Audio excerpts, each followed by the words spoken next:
শেরপুর জেলায় নিয়োগযোগ্য প্রকৃত শূন্য পদ অনুসারে বিদ্যমান কোটা ও নিয়োগ পদ্ধতি অনুসরণ করে শতভাগ মেধা, যোগ্যতা ও স্বচ্ছতার মাধ্যমে বাংলাদেশ পুলিশ ট্রেনি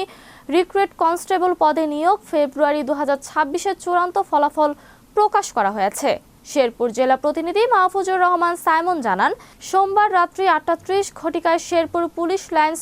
মাল্টিপারপাস শেডে আনুষ্ঠানিকভাবে টিআরসি নিয়োগ কার্যক্রমের সকল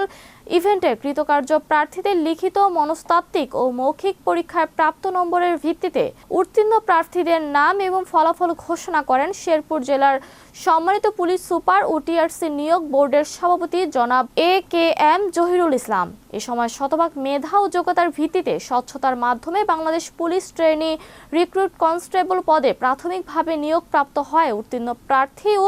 অভিভাবক অনেকে আবেগে আপ্লুত হয়ে তাৎক্ষণিক অনুভূতি ব্যক্ত করেন।